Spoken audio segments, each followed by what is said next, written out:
Story 1. The Thing in the Glacier, Alaska 2004. In the winter of 2004, a research team of 4 geologists and wildlife researchers traveled to the Juneau ice field, one of Alaska's most remote and treacherous regions. Their mission was to study the glacial movements caused by climate change, unaware that their lives would soon be entangled with something far more sinister.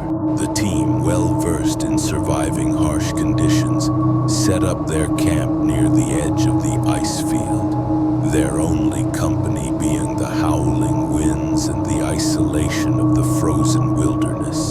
The first few days passed without incident, but as night fell on the 4th evening, the atmosphere began to change. The team was awoken by strange groaning sounds, low and guttural, as if the glacier itself were alive, breathing in the cold, dark air. At first, they dismissed it as the natural shifting of the ice, a sound they'd grown accustomed to. But when the next morning came, something far more disturbing greeted them. Footprints, massive, deep, and clearly not from any known animal, circled their camp. Each footprint was nearly 18 inches long, 3-toed with sharp claws that gouged deep into the snow. The prints led back toward the cliffs, but no one saw or heard anything during the night. Intrigued but uneasy, the researchers set up game cameras around the perimeter of the camp, hoping to capture footage of whatever had been lurking nearby. What they found, however, would shatter their understanding of reality. The cameras had been destroyed. One of them was ripped from its mount and found 20 yards from its original location, crushed beyond repair. Yet in the footage that remained, something utterly unnatural was caught. Strange shadows darting in and out of view, a blurry silhouette moving with impossible speed. In one frame, a gnarled, pale limb, longer than any human's, could be seen reaching into the frame, covered in frost. As the days passed, their fear grew. The strange noises escalated, scraping sounds on the ice, something heavy dragging across the frozen ground. The team's camp began to feel like a prison. It was clear they were being watched. Then, the unthinkable happened. One of the researchers, a man named Derek, woke up screaming in terror. He had seen something, a tall, pale figure standing at the edge of the glacier.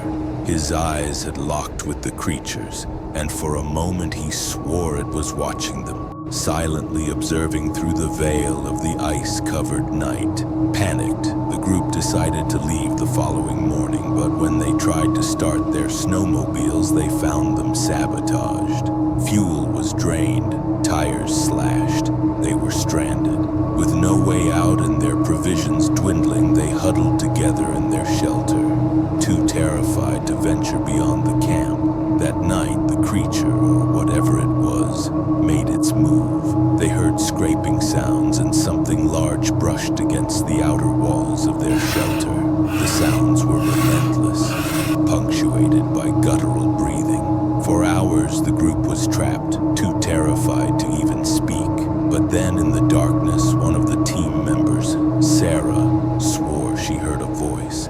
It was faint but clear, a voice calling their names, a mimicry so precise it made their skin crawl. The team didn't sleep.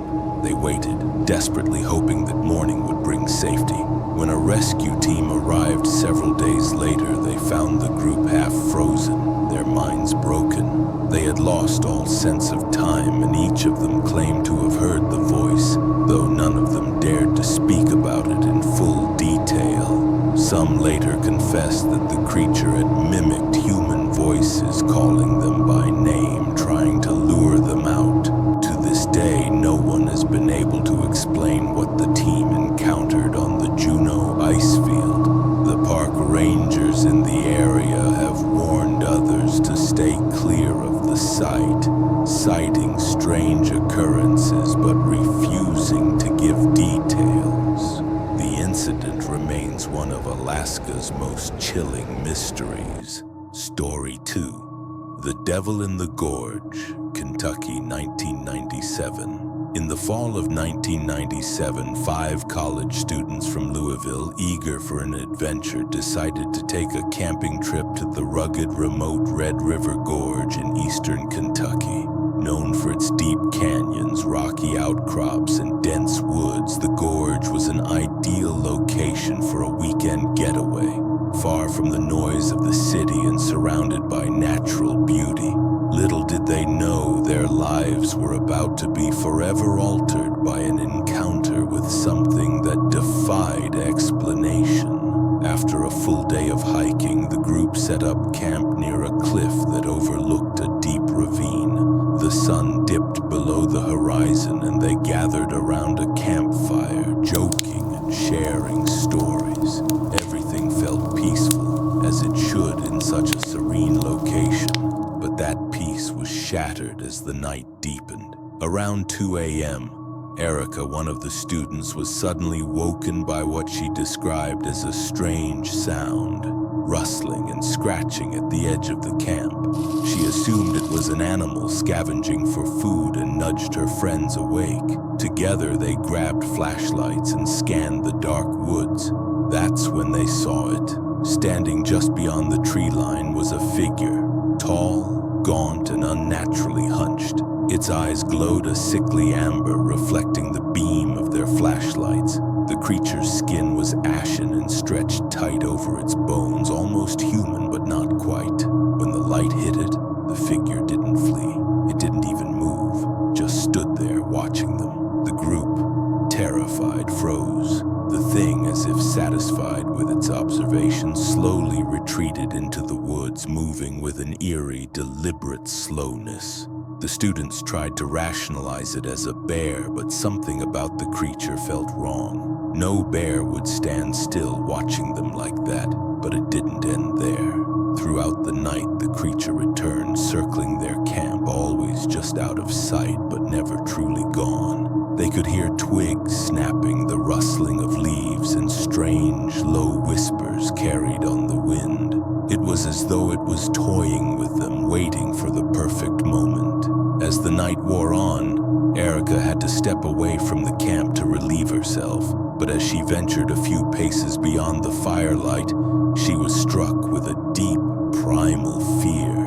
She swore she could hear the thing speaking in a distorted, raspy voice, calling her name, whispering her thoughts back to her. Panicked, she ran back to camp, breathless, but when she looked behind her, the creature was standing in the shadows of the trees, staring at her. The group quickly packed up, but something was wrong. The trail they had marked earlier seemed to have disappeared. The familiar landmarks were gone. They were lost. For hours they wandered, hearing the creature following them. Every time they tried to escape, the noises would draw closer. It was only when the sun began to rise that they found their way out of the forest, shaken and exhausted. The students returned home, but the experience stayed with them. They never spoke about it in detail again, and none of them ever returned to the gorge. When a local ranger was told of their experience, he simply nodded and whispered, "Did it talk to you?" He didn't elaborate, but his tone suggested he knew far more than he was willing to share. Story 3. The Screamer of Biglow Hollow, Connecticut, 2011. Biglow Hollow State Park in Connecticut is known for its dense forests, tranquil ponds, and remote trails. It's a haven for hikers and nature lovers seeking a quiet escape from the bustling city life. But in November of 2011, something far from tranquil roamed the woods, and it left a lasting impression on a seasoned park ranger. Mark H. had worked as a park ranger for over 14 years, and nothing in the park had ever disturbed him. He knew every trail, every hidden nook, and every shadow of Biglow Hollow. That all changed during a routine patrol one crisp autumn evening. Mark had been assigned to check the ravine trail, a narrow path that led deep into the forest, far from the usual campsites. It was late afternoon and the air was already turning cold. As he made his way deeper into the woods, he heard something unusual, faint at first, but growing louder as he continued. It was a scream, a high-pitched wail like a woman in agony mixed with the deep roar of an animal. The sound sent chills down his spine. Mark immediately assumed someone was in trouble and began moving faster. But as he got closer, the scream became distorted, bouncing off the trees, echoing in unnatural ways. He shone his flashlight into the darkness, and that's when he saw it. Standing at the edge of the trail, half concealed by thick brush, was a figure, a tall, shadowy being with long, gnarled limbs and pale skin. Its face was obscured, but Mark could see its eyes, glowing faintly with an unnatural amber hue. It didn't move, just stared back at him, making no sound. Frozen, Mark shone the light directly at it, but before he could react, the creature let out a deafening scream, so loud and horrific that Mark felt pain in his chest, as though the sound itself was ripping into his very soul. The creature's body twisted unnaturally as if it was more shadow than flesh, and it disappeared into the forest with a speed no human could match.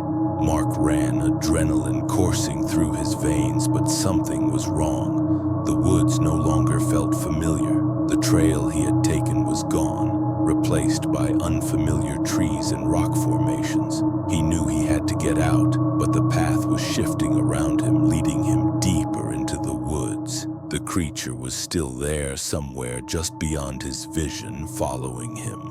Finally, after hours of frantic wandering, Mark stumbled upon a group of hikers. They led him back to safety, but Mark was not the same. When he reported the encounter, his superiors dismissed it, calling it a simple animal disturbance. But Mark could never shake the feeling that he had encountered something not of this world. Months later, when Mark resigned from his job as a park ranger, the local legends of Biglow Hollow began to resurface. People still hear the screamer in the woods at night, the wailing cries that echo across the hollow, warning others of the thing that hides in the dark. Mark never spoke about it again, but the look in his eyes whenever someone mentions Biglow Hollow tells a story that words never could.